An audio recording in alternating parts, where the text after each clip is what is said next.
Succession is finally over, and what a perfect series this was. Hey guys, what's going on? My name is Zach. Thanks so much for clicking on this. Succession is a show that I didn't start watching until about a month ago. My goal was to watch like one episode a day until this finale premiered. Well, I ended up binging it way faster than I expected. In the last 3 episodes, I've been watching back to back, and it has been truly an experience. For months and years, I've had tons of fans and Patreon supporters message me saying, you need to watch Succession. Primarily someone named Thomas Jones, so thank you so much to him for telling me on this. And me and my fiance were like trying to decide on what show we should watch next, and this was the one that we decided to go on. And then I ended up just binging it a little bit faster, but after finishing this finale, all I can say is that this is hands down one of the best series finales that I've ever seen for a television show, and I think this is how you craft a perfect show.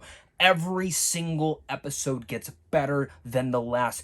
And for me, what it is while as fucked up as this family truly is, you somewhat care about each and every one of them and where they end up going. And this show always keeps you on your toes with every line of dialogue, every sequence, every moment. And I am so excited to talk about not just this finale, but in general, the entire show itself. Now, thank you so much again for clicking on this. Make sure to hit that like, subscribe button, comment down below your guys' thoughts. Did you see, again, spoilers, did you see that Tom was going to end up coming out on top? Did you see where everything was going to end up going? Did you predict that? Or did you kind of go, okay, I thought it was going to go this other route?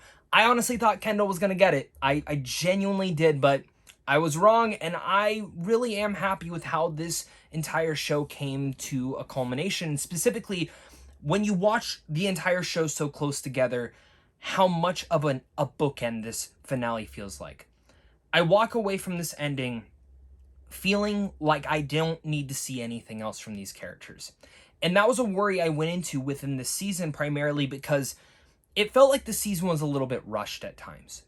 But after seeing the ending, I look back and I'm like, no, this was the perfect season that you could primarily get.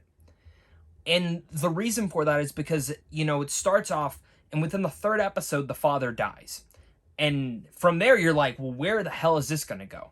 And, the Gojo deal is still going on and everything of that nature.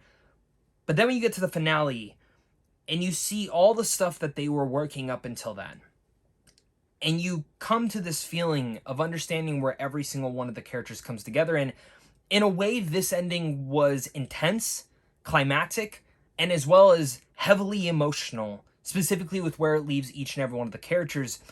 And it was kind of like the calm before the storm, specifically in how this episode opened up.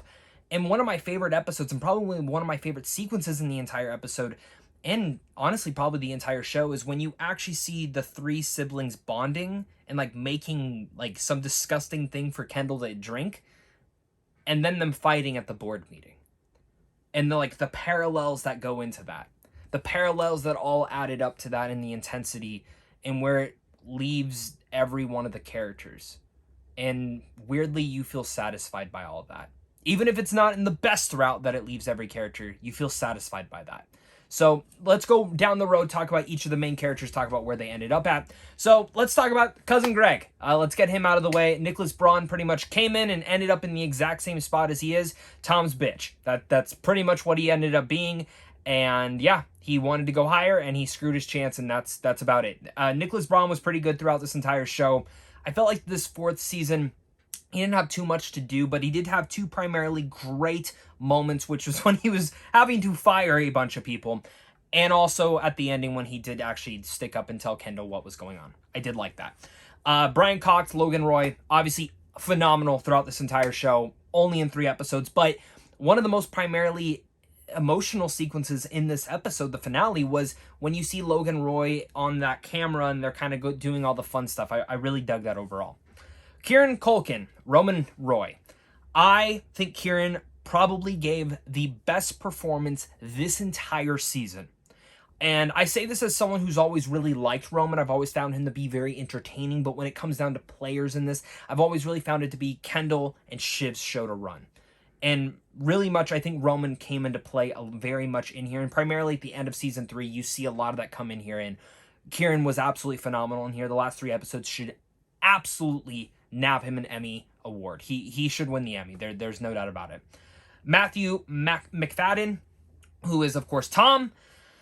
Tom won, came out on top, and earlier in the show, Tom was actually one of my favorite characters, and in this season, primarily after he fucked over the Roys and he sided with Logan, I started to hate this character, but you start to understand who he is, and the really important conversation between him and Shiv earlier in this episode, where Shiv pretty much goes, "I want a real relationship with you," that stuff really sticks with me, and seeing how now he is on top, he is the CEO of Waystar, and at the same time, it seems like Shiv is just given into him. And that's where that's kind of going to go, because that's the future she can have, and primarily with her child with him as well.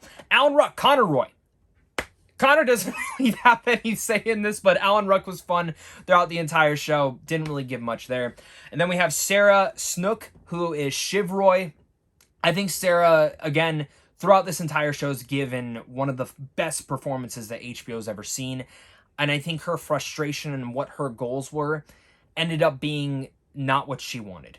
But in the end of the day, she made her choice, and she screwed up her brother's, chance to come up there, but that's not what she wanted. And in reality, the way they look at it, and me and my fiance were talking about this, is that, they're saying that bloodline was not going to be there. But realistically, Tom is her family, and he is the father of her child. So in the future, that child could have a start at Waystar itself. And last but not least, Jeremy Strong, Kendall Roy. Kendall has very much just become his father. His father said he wasn't a killer, but from the very first season to the very last sequence that we see in here, we see Logan Roy's bodyguard, best friend, whatever, following him along. And Kendall being Kendall, and not getting what he wanted. Lost his family, lost his siblings, lost everything. Now, I'm sure there's, the optimistic in me to say, yeah, they'll probably, rejoin and come back together, but I don't see that. And I think in the last episode where we saw his wife leaving with the kids and seeing where Kendall was sighting, you just feel all that. And I think Jeremy Strong, again, phenomenal performance. Incredible throughout this. Every single person deserves a round of applause, and I felt for this. Now, obviously we didn't see Marsha in here. We didn't really, see Carl or Frank. They were in here, but not too much. They didn't have much. Jerry, I think, barely said any lines. This really much came back down to the family. And shout out to Skarsgård as well, who's amazing in this show as well. I think he did a phenomenal job. The ending of this show was everything that I wasn't expecting, but about everything that made me feel satisfied, specifically with where these characters came about. And like I mentioned at the start of this, I don't necessarily feel emotional towards this family, because this family is full of snakes and everything like that, and liars and cheaters and everyone backstabbing one another. But you find yourself looking at this as a parody and a social commentary on business life nowadays and how everything's ran in a media corporation.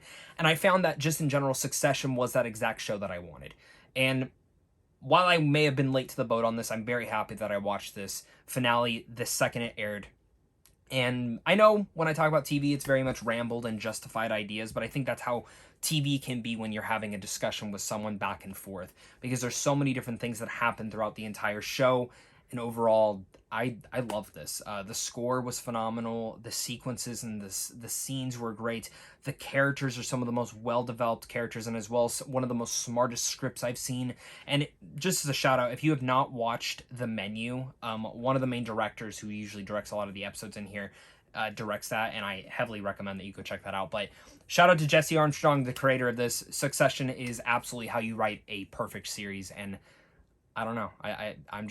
I'm stunned. This is my reaction, literally finishing the finale right now. So I loved it, and looking back at this entire show, it was a damn perfect experience. While it took a second to get me into the show, I don't know, it's weird. It's weird. I'm done with this family. That's it. But I'm going to definitely be thinking a lot more about this overall. And I definitely want to hear your guys' thoughts down below in the comment section. So make sure to hit that like, subscribe button, comment down below your guys' thoughts. On my second channel later this week, we'll actually be doing a three-way show, or a three-way talking point about 3 different shows: Ted Lasso, Succession, and also Barry. So make sure to go subscribe to Zach Pope Expanded if you want to hear me talk about those. And we'll have tons of movie reviews coming up soon. So of course, until next time, stay classy.